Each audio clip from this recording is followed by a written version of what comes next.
Hey everyone, in our last episode we were talking to Terry Fator about his supermodel wife and how she's an integral part of the show. What you can do is you can click the box right over here to check it out if you haven't done so already. And here's part 4 of our interview with Terry Fator, only on the Sully Show, live Sundays noon to 2 Eastern on More Like Radio.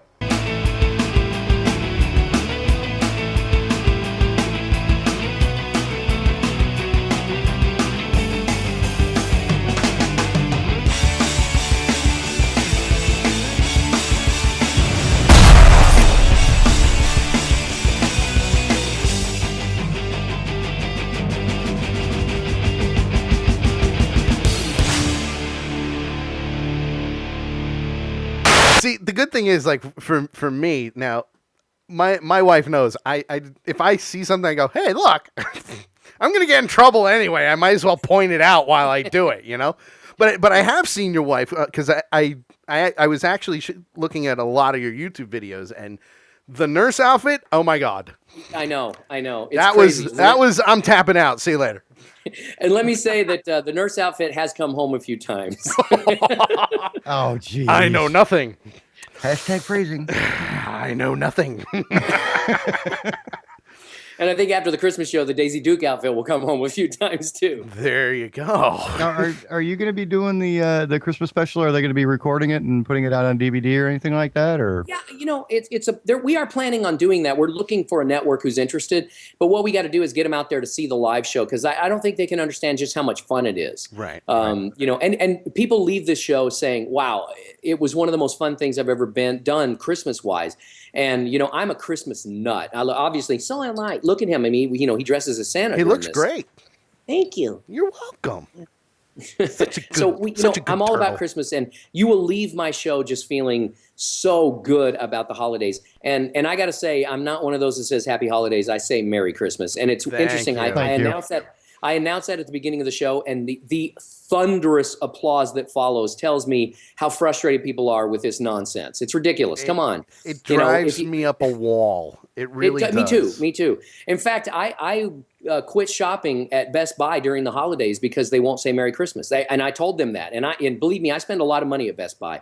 And I just told them, I said, no, I'm not interested because the Walmart's got my money because they say they have the Christmas Village back and they say Merry Christmas. You know, come on, let's stop cowing to all of these people who are saying that it's somehow offensive because it's not. You know, Geez, I don't understand it, but I'm not one of those that subscribes to that crap.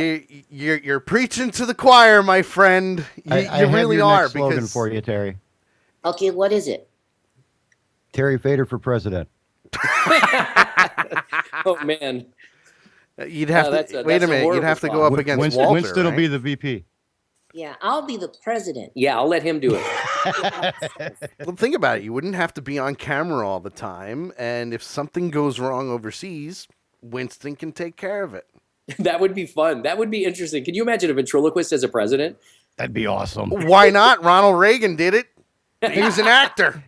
The world would be back to normal. There's no funny. normal. Then if a policy doesn't go well, Terry can be like, no, it wasn't me. It was Winston. Or Winston can be like, it wasn't me. It was Terry. Let's see. Who bombed Iraq? Winston did it. Sorry, Winston. You're under the bus now. Oh, I would love to bomb Iraq. No, what? No, I don't even know what that means. Well, that was very violent. I don't know what Iraq is. Oh, it's a country. Oh, I'm sorry. I thought it was something you put in your oven. No. Oh, okay. Iraq. Well, that makes Very sense. true. Okay. Very Yeah. true. I wouldn't bomb those though, because No. especially if it's on, you might get cooked. We don't want that. We don't want turtle stew, my friend. No. No, definitely not. Terry, this is one that's perplexed me. Let's try that again. Terry, are you making him talk? I've been watching your videos for the last couple of days and everything, and you do so many voices and so many songs with so many different characters.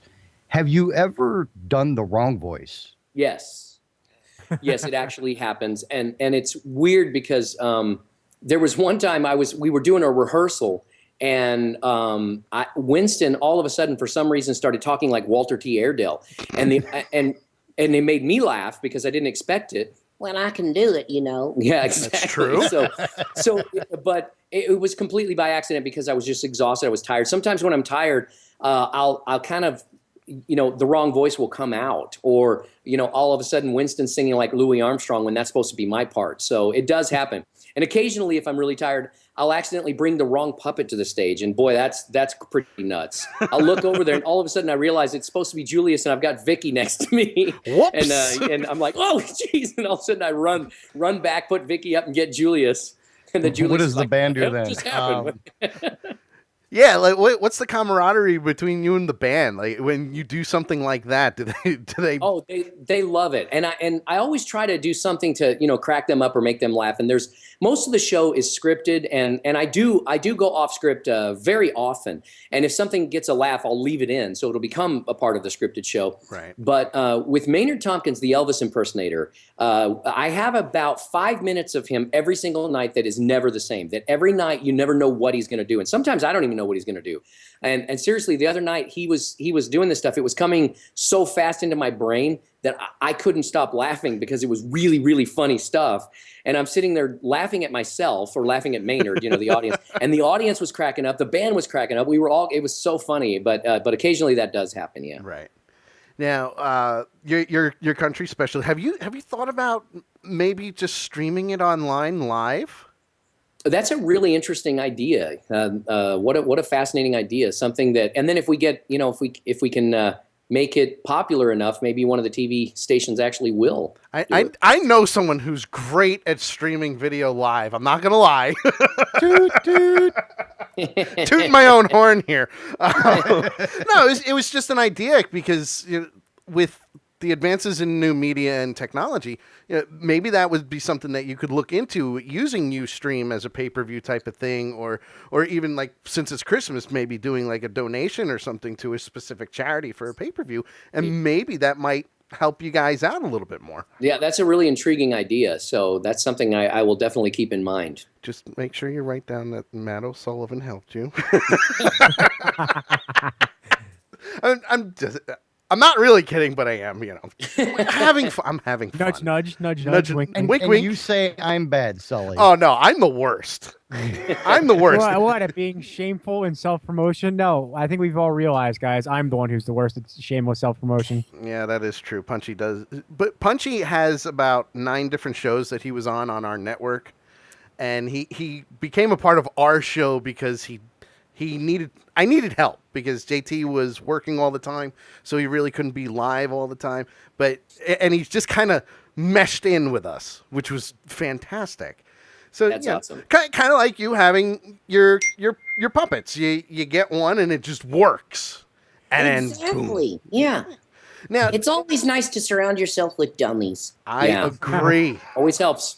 You're in the right place here. I agree 100%. Have you ever had any characters that just didn't work on stage for you or for the crowd? Well, that's a good question. I don't think I have, actually. There have been times when when a puppet's character, I couldn't figure out the right character for that puppet. Right. Maynard is a good example. Maynard Tompkins is my Elvis impersonator puppet. And when I first brought him out, I had him talking like Elvis and I had him acting like Elvis and all this stuff. And boy, nobody warmed up to him. And I'm just going, so it took me about 3 years to create his character. And then all of a sudden I realized, what if he's like this little kind of bumpkin guy who wants to be an Elvis impersonator, but he doesn't know any Elvis songs. And that, boy, it's just, the idea was so funny that he just wants to be an Elvis impersonator. He dresses like Elvis and he does his lip like Elvis, but he can't actually sing like Elvis, Yeah. And so that's where his character came along. And of course, we actually do some Elvis, and we find ways to make sure that there's always some Elvis in the show, because people wouldn't be happy if you had an Elvis impersonator that didn't do any Elvis. But he actually is really good at doing Aaron Neville. So for some reason, the Elvis impersonator, he says he's the world's best Elvis impersonator who sings Aaron Neville songs. So. Yeah. I don't know where he came up with that. Do you ever find yourself fighting with yourself? No, never. No? I've never broken that whole that thing where it's the puppets. The only way the puppets seem real is that because I've worked with them so much. Like you'll notice that Winston goes back and forth, and he's he does that. I'll be doing a live interview, and he's looking. Anytime somebody talks, he looks at them. So Right. but that's just something that comes from hundreds of thousands of hours of practice and rehearsal and doing it. So that's just natural. But no, there's never been a time when it was like they ever seemed real at all. Never. So Winston, you must be going nuts seeing 3 other people on a video screen looking at you. Like, which one's going to talk next? No, I do it all on the porn sites. what? I never knew this about him. So, Amen, Winston. so that's why your hotel room is getting billed all that much, huh? Yeah. Shame the on titles you. don't show up on your hotel bill. Right. Okay. See, you can't say stuff like that. I can't. No. Then stop it. Okay. I won't say that again for you. Okay.